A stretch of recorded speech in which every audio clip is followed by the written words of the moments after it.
সুনামধন্য সন্তান, নাম তার মুফাক্কিরুল ইসলাম, কথাটা বুঝে যাবেন আমার ভাইয়েরা।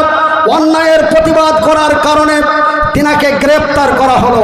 আজকে আমি মনিরুদ্দিন হক কথা যদি বলতে যাই, হাত নেই পা নেই, অসুস্থ মানুষ, তারপরেও হয়তো আমার বক্তব্য ডিস্টার্ব দিয়ে দিতে পারে। তাই আমি মনিরুদ্দিন, আজকে যদি আপনারা প্রশ্ন করেন মনিরুদ্দিন ভাই, আমরা জানি হক কথায় বাগবাজার, গরম ভাতে বিলাই বাজার। আমরা হক কথা বলতে গেলে আজকে আমাদের আসামির কাঠগোড়ায় দাঁড়াতে হয়। আমার ভাইয়ের, আমার বন্ধুরা, আমরা আল্লাহ রাব্বুল আলামিনের রাসূল বলছেন আল হাক্ক মররুন, আল হাক্ক মররুন, হক কথা কড়া। সাহাবীরা প্রশ্ন করেন, ইয়া রাসূলুল্লাহ, ও আল্লাহর নবী, দয়ার নবী, বিশ্বের নবী, আল হাক্ক মররুন, হক কথা কড়া। নবী গো, হক কথা বলতে যে, অন্যায়ের প্রতিবাদ করতে যে, যদি হানজালার মতো আমাকে মেরে দেয়, যদি উমরের মতো আমাকে মেরে দেয়, তবে কি হবে? আমার বিবি বাল বাচ্চা আছে, আমার ঘর সংসার ব্যবসা বাণিজ্য আছে, আমার ছোট ছোট ছেলে মেয়েরা কি করে খাবে?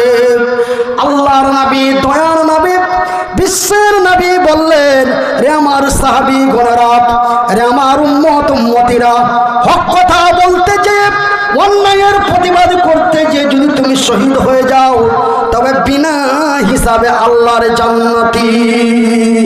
সুবহানাল্লাহ বলা যাবে না? একবার সকলেই বলুন।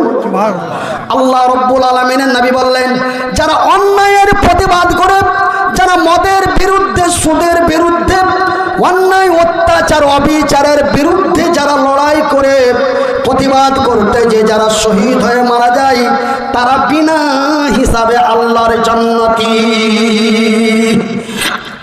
আমার ভাইয়ের, আমার বন্ধুরা, আমার আব্বা জানেরা, রে আমার নওজোয়ান তরুণ যুবক ভাইয়েরা, আমি আপনাদের বিনীত অনুরোধ করে যাই, আল্লাহ রাব্বুল আলামিনের নবীর জামানায় এমন একজন নেতা ছিলেন, এমন একজন নেতা ছিলেন, সেই নেতা শুধু নিজের পেট দেখতেন না, নিজের পরিবার দেখতেন না, অন্যায়ের প্রতিবাদ করার জন্য, সততার বিজয় করার জন্য মক্কার মাটিতে যে ইতিহাস করেছে।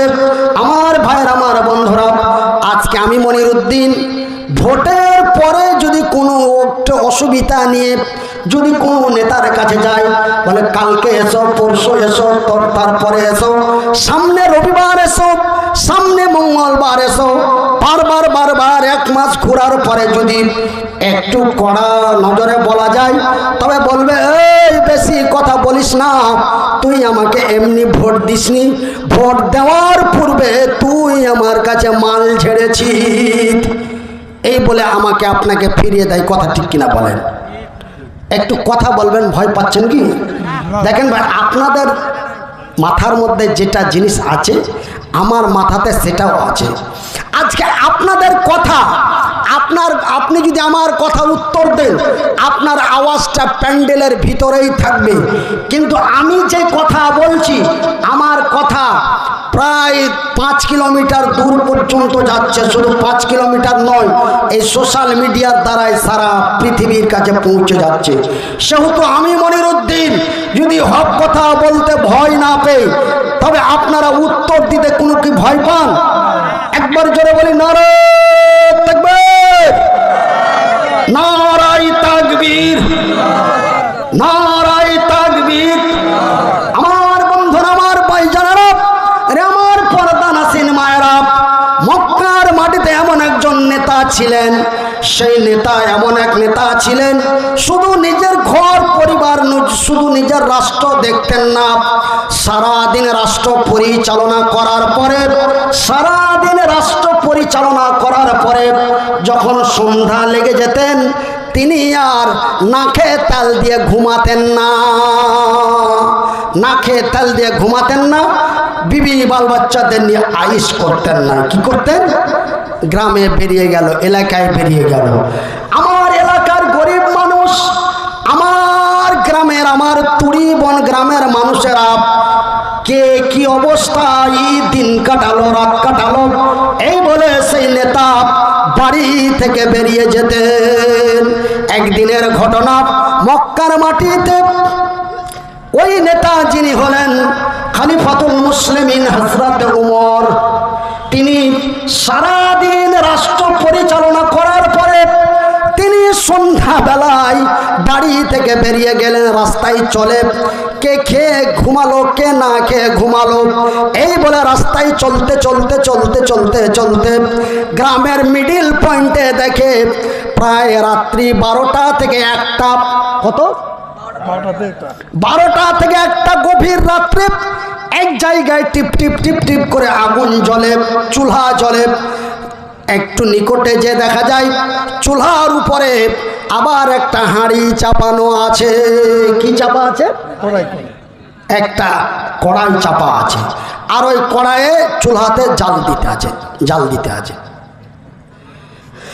সেই খলিফাতুল মুসলিমিন হযরত উমর আর এক কদম আগে বাড়ালেন না, থমকে দাঁড়িয়ে গেলেন। বলেন, ওগো মা, তোমার নাম কি? তোমার বাড়ি কোথায়? তোমার দুই পাশে 2টি ছোট্ট বাচ্চা ছটপট করে কান্না করে, আর তুমি এত রাত্রে কি এমন রান্না করেছো? ওই বুড়ি মা তাকিয়ে বলে, কে গো? তোমার নাম কি? তোমার বাড়ি কোথায় জানি না, তবে আমি একজন গরিব অসহায় মানুষ, আমি একজন গরিব মানুষ। আমার বাড়িতে রান্না করার মতো খাবারের মতো কিছুই নাই। আমার এই ছোট্ট ছোট্ট 2টি বাচ্চা খিদার জ্বালায় কান্না করেছে। আমি তাদেরকে সান্ত্বনা দেওয়ার জন্য, তাদেরকে চুপানোর জন্য আমি কড়াইয়ের ভিতরে 2টি পাথর দিয়ে আমি আগুন জ্বালাচ্ছি। সুবহানাল্লাহ বলবেন না? আপনারা কি বাংলা কথা বুঝেন না?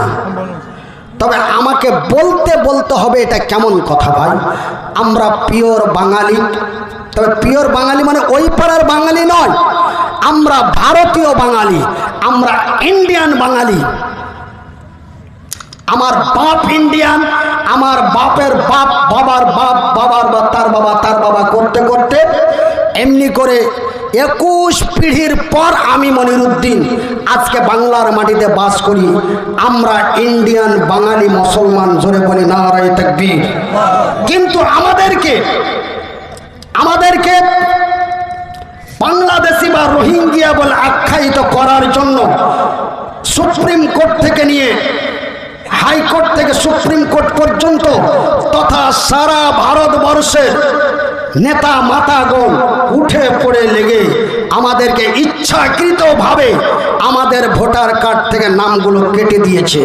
আমার ভাইয়েরা, আমার আব্বা জানেরা, আমার বন্ধুরা, সারা ভারতবর্ষের লক্ষ লক্ষ কোটি কোটি মানুষের SIR করার পরেও একজন বাংলাদেশি ধরা পড়েনি। নারায়ে তাকবীর। আমার ভাইয়েরা, আমার বন্ধুরা, যদিও উত্তপ্ত বাংলা, মৌসুমটা আলাদা, সময়টা আলাদা, তবুও আমি মনিরুদ্দিন হক কথা বলতে ভয় পাই না। আমি মনিরুদ্দিন শুধু আপনাদের পশ্চিমবঙ্গ, আমাদের পশ্চিমবঙ্গ উত্তর দিনাজপুরের বক্তা নই। আমি মনিরুদ্দিন পশ্চিমবঙ্গর মতো 9টা রাজ্যের বক্তা। পশ্চিমবঙ্গ, আসাম, মেঘালয়, ত্রিপুরা, অরুণাচল, এমনি করে বিহার, ঝাড়খণ্ড, বাংলাদেশ, নেপাল, বিভিন্ন জায়গায় আমি মনিরুদ্দিন এইভাবেই বক্তব্য রাখি। মৃত্যুর আগে পর্যন্ত এইভাবেই বক্তব্য থাকবে। তাতে মানুষ আমাকে দাওয়াত করুক আর নাই করুক, কোনো পারোয়া করি না। আমার বক্তব্য পূর্বে যেমন ছিল, ব্রেন স্ট্রোক হওয়ার পরে তেমনই থাকবে বলি ইনশাআল্লাহ। আমার ভাইয়ের, আমার বন্ধুরা, ওই খলিফাতুল মুসলিমিন হযরত ওমর চট করে দাঁড়িয়ে গেলেন আর বললেন, মা, তোমার বাড়ি কোথায়? তুমি এত রাত্রে কি রান্না করেছো? মা বলে, বাবুরে, আমি তোমাকে চিনি না, তোমার নামও জানি না, আমি একজন আল্লাহর বান্দি, আমি বাইরে থেকে এসেছি। আমি জানি এই এলাকায় একজন নেতা আছে, ওই নেতার কাছে আমি কিছু সাহায্য নেওয়ার জন্য এসেছি। যদি আমাকে কিছু সাহায্য করে, আমি সেই সাহায্যটা দিয়ে আমার ছোট ছোট বাচ্চাগুলির রান্না বান্না করে খিলাবো। আমার ভাইয়ের, আমার বন্ধুরা, এই দৃশ্য যখন হযরত ওমর দেখলেন, লেট করলেন না, সেনাপতি কমান্ডারদের বললেন, রে আমার কমান্ডাররা তাড়াতাড়ি চলো, বাইতুল মালের সরকারি মালের দরওয়াজাটা খুলে দাও, আর এক বস্তা আটা আমার মাথায় চাপিয়ে দাও, আমি সেই বুড়ি মায়ের কাছে পৌঁছে দিই। সেনাপতিরা বলেন, ওগো খলিফাতুল মুসলিমিন হযরত ওমর, ওগো নবীর সাহাবী, ওগো ওমর, আপনি আমাদের নেতা, আমরা আপনার প্রজা, আপনি আমাদের নেতা, আমরা আপনার প্রজা, আমরা থাকতে আপনি কেন, আমরা থাকতে আপনি কেন মাথায় বোঝ বহন করবেন? হযরত ওমর বলেন, আরে আমার সেনাপতি কমান্ডারেরা, আমি যে দৃশ্য দেখে এসেছি, আমি যে ঘটনা দেখে এসেছি, ওই মহিলাটা যদি কাল কিয়ামতের দিন আল্লাহর দরবারে যদি আল্লাহর কাঠগড়ায় এই প্রশ্ন করে দেয়, আমি ওমর আল্লাহর দরবারে জবাব দিতে পারবো না। তাড়াতাড়ি দাও, তাড়াতাড়ি দাও, এই আটার বস্তা আমার মাথায় তাড়াতাড়ি দাও, আমি তাড়াতাড়ি সেই বস্তা পৌঁছে আসি সেই মায়ের কাছে, সেই ছোট ছোট কচি কচি বাচ্চাগুলির কাছে পৌঁছে দিই। আমার ভাইয়ের, আমার বন্ধুরা, আমার আব্বা জানেরা, আমার ভাই জানেরা, আমি মনিরুদ্দিন আপনাদের একটা কথা বলে যাব, আমাদের আগামী 23 তারিখে ভোট, আমরা একটা কথা আমাদের মাথায় থাকবে, ভোট দাও, ভোট দাও, যাকে খুশি তাকে দাও, নেতা দেখে ভোট দাও। কথা কি বুঝতে পেরেছেন? আমি কিন্তু বাংলা কথা বলছি ভাই। ভোট দাও, ভোট দাও, যাকে খুশি তাকে দাও, নেতা দেখে ভোট দাও। তবে আমরা প্রশ্ন করব মনিরুদ্দিন ভাই, তবে আমরা নেতার কি দেখব? নেতার সাঙ্গা পাঙ্গা আছে কি না? কথা বলে না, এটা দেখব না। আমার নেতা ঠিকঠাক নমাজ পড়ে না, এটা দেখব? আমার নেতা সন্ধ্যা হলে মদের দোকানে যে আড্ডাবাজি মারে, এটা দেখব না। ভোট দাও, ভোট দাও, যাকে খুশি তাকে দাও, নেতা দেখে ভোট দাও। আমরা দেখব নেতার আদর্শ চরিত্র, সেই গরিব অসহায়ের দিকে কিভাবে দৃষ্টিপাত করে, তিনার মুখে নবীর সুন্নাত আছে কিনা, এমনি আমরা তার নেতার কোয়ালিটি দেখব। আমার ভাইয়েরা, আমার আব্বা জানেরা, আমার ভাই জানেরা, আমার বন্ধুরা, এইবার শুনে রাখুন, এই ছিল হযরত ওমর। তিনি ছিলেন বিশ্বের এক নেতা। তিনি এমন নেতা ছিলেন, আমার নবী, আল্লাহর নবী, দয়ার নবী, বিশ্বের নবী বলেন, রে আমার সাহাবী গণেরা, রে উত্তর দিনাজপুর হেমতাবাদ থানার লোকেরা, আমার পরে কোনো নবী আসবে না, আমার পরে কোনো নবী আসবে না, আমি হলাম আখেরি জামানার শেষ নবী, আমার পরে কোনো নবী আসবে না। আমার পরে যদি নবী আসতো, আমার পরে যদি কেউ নবী হতো, তবে আমার আল্লাহ হযরত ওমরকে নবী বানিয়ে দিতেন। নারে তাকবীর! এ জাগি জাগি জাগি রে মুসলমান, এ জাগি জাগি জাগি রে মুসলমান, চৌদিকে ফিরিয়ে দেখ তুই তৌহিদ ডিফারমান। জাগি জাগি জাগি রে মুসলমান, জাগি জাগি জাগি রে মুসলমান, চৌদিকে ফিরিয়ে দেখ তুই তৌহিদ ডিফারমান। আমার ভাইয়ের, আমার বন্ধুরা, আমার আব্বা জানারা, আমরা আজকে অনেকে বিপদে পড়ে ফয়দানি না, আমরা অনেকেই, কেউ যদি বিপদে পড়ে তো ওই বিপদের উপরে আমরা তার সুযোগ নেওয়ার চেষ্টা করি না? কিন্তু খলিফাতুল মুসলিমিন হযরত ওমর ঠিক এমনি ভাবে একদিন রাত্রিবেলায় চলে যাচ্ছে রাস্তার মাঝে, কে কি অবস্থায় আছে, কেমন আছে, কে খেয়ে ঘুমালো, কে না খেয়ে ঘুমালো, কার বাড়িতে খাবার আছে, কার বাড়িতে খাবার নেই, কার বাড়িতে জল আছে, কার বাড়িতে জল নাই, কে কি অবস্থায় রাত কাটালো। এই বলে খলিফাতুল মুসলিমিন হযরত ওমর বাড়ি থেকে বেরিয়ে গেলেন, রাস্তা দিয়ে গ্রামের ভিতর দিয়ে চলছেন। গ্রামের ভিতর দিয়ে চলতে চলতে চলতে চলতে গ্রামের মিডিল পয়েন্টে একটা বাড়ি থেকে বিকট আওয়াজ পাওয়া যায়। আমার ভাইরা, আমি মনিরউদ্দিন আপনাদের কাছে কোনো বানানো কেসা বা আল্লাহর জমিনে কোনো ঘটে যাওয়া ঘটনা আপনাদের বলি না। আমি মনিরউদ্দিন আল্লাহর দেওয়া চোখ দুটি দিয়ে নবীর হাদিসে পড়ে দেখলাম, সেই দিন হযরত ওমর দেখলেন একটা বাড়ি থেকে বিকট এক মহিলার আওয়াজ। হযরত ওমর থমকে দাঁড়িয়ে গেলেন, এই বাড়িতে কি এমন অসুবিধা আছে, আমি যদি তার সুবিধাটা করে দিতে পারি, আমি যদি তার সুবিধাটা করে দিতে পারি। এই জন্য হযরত ওমর দাঁড়িয়ে গেলেন। হযরত ওমর দাঁড়িয়ে যাওয়ার পরে তিনি শুনতে লাগলেন, আর ওই মহিলাটা বলে, আল্লাহ, আর সহ্য হয় না, আর সইতে পারি না। আল্লাহ, তোমাকে যদি এক আল্লাহ বলে বিশ্বাস না করতাম, কথাটা খুব খেয়াল করে শুনেন, 2026 সালের যুবকেরা কান খুলে শুনেলেন, মারাত্মক ঘটনা। এই ঘটনা আপনাদের সামনে কোনো আলেম ওলামা আপনাদের দিনাজপুরের বলেছে কি বলেনি জানি না, তবে আমি মনিরউদ্দিন বলছি, একটু কান খুলে শোনো। ওই মহিলাটা চিৎকার করে বলে, আল্লাহ, তোমাকে যদি এক বলে বিশ্বাস না করতাম, তোমার নবীকে নবী বলে যদি স্বীকার না করতাম, তোমার ভয় যদি অন্তরে না থাকতো, জাহান্নামের ভয় যদি অন্তরে না থাকতো, আমার যা ইচ্ছে হয় আমি আর সহ্য করতে পারি না। আমার যা ইচ্ছে হয়, আমার বাড়ির পাশের একজন যুবককে ধরে নিয়ে এসে আমার জৈবনের খাটলাটা ঝুঁকিয়ে নি, আমি আর সহ্য করতে পারছি না। খলিফাতুল মুসলিমিন হযরত ওমর এই শব্দটি যখন তিনার কানে এলেন, তিনি আর 1 মিনিট ওখানে দাঁড়ালেন না। নারে তাকবীর! 1 মিনিট দাঁড়ালেন না, তিনি দৌড় দিয়ে চলে গেলেন মৌতার প্রান্তে।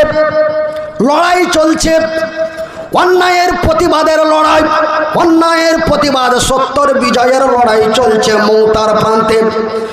ওই হযরত ওমর দৌড় দিয়ে চলে গেলেন বাড়িতে। কোথায় গেলেন বাবা? বাড়িতে গেলেন। বাড়িতে যাওয়ার পরে তিনি তার বিবিকে ডাক দিলেন না। কেন? বিবি তো মিথ্যে কথা বলতে পারে না? আমার স্ত্রী আমাকে মিথ্যে কথা বলতে পারে। হযরত ওমর তিনার বিবির কাছে গেলেন না, তিনার স্ত্রীর কাছে গেলেন না, গ্রামের অন্য কোনো ব্যক্তির কাছে গেলেন না। হযরত ওমর চলে গেলেন কোথায়? তার বড় মেয়ের কাছে। আমাদের ভাটিয়া ভাষায় বলে বড় বেটির কাছে চলে গেল। আল্লাহর নবীর বেটির নাম ছিল ফাতিমা। হযরত ওমর আলাইহিস সালাতু সালাম রাদিয়াল্লাহু তাআলা আনহা, তিনারও মেয়ের নাম ছিল মা ফাতিমা। ওই খলিফাতুল মুসলিমিন হযরত ওমর তার বড় মেয়ের কাছে চলে গেলেন। বড় মেয়েকে ডাক দিয়ে বললেন, মা বলো তো, তুমি আমার মেয়ে, আমি তোমার বাবা। মারে, মিথ্যা কথা বলো না, সত্য কথা বলো। বলো তো মা, একজন বিবাহিত নারী, কে? একজন বিবাহিত নারী তার স্বামী ছাড়া কতদিন সহ্য করতে পারে?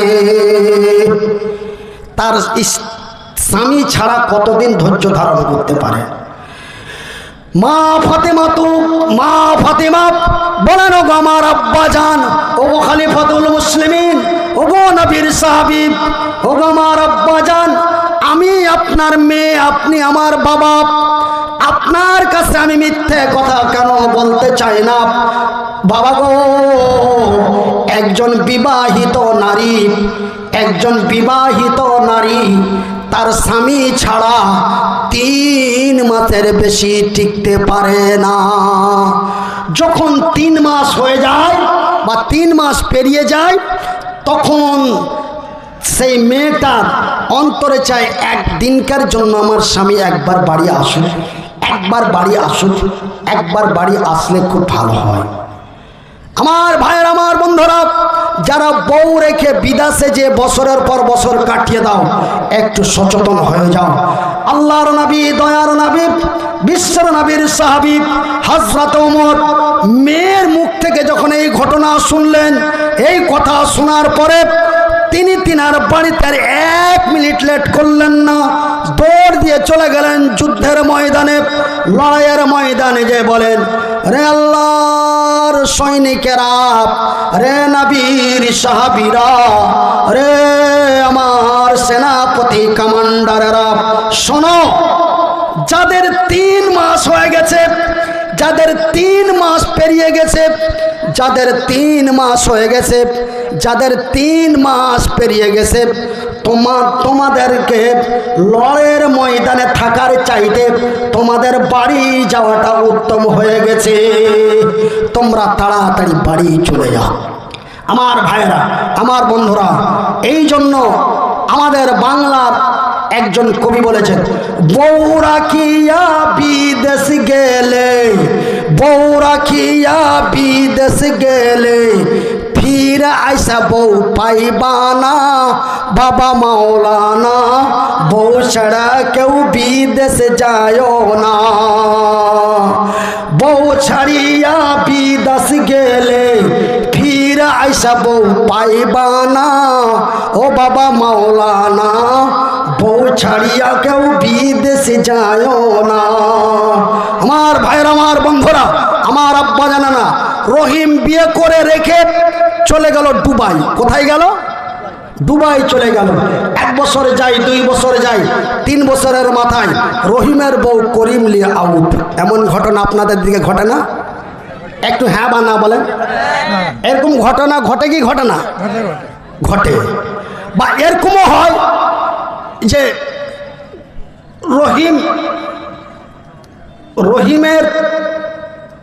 রহিমের ডিউটি করিম করে, এরকমও ঘটনা পাওয়া যায়। আমার ভাইয়ের, আমার বন্ধুরা, আল্লাহ তার রাসূলের বিধি বিধান অনুযায়ী যেই সিস্টেমগুলি মানুষের কাছে আমার নবী পৌঁছে দিয়েছেন, এই সিস্টেমের ব্যতিক্রম চললে আপনারও ব্যতিক্রম হবে।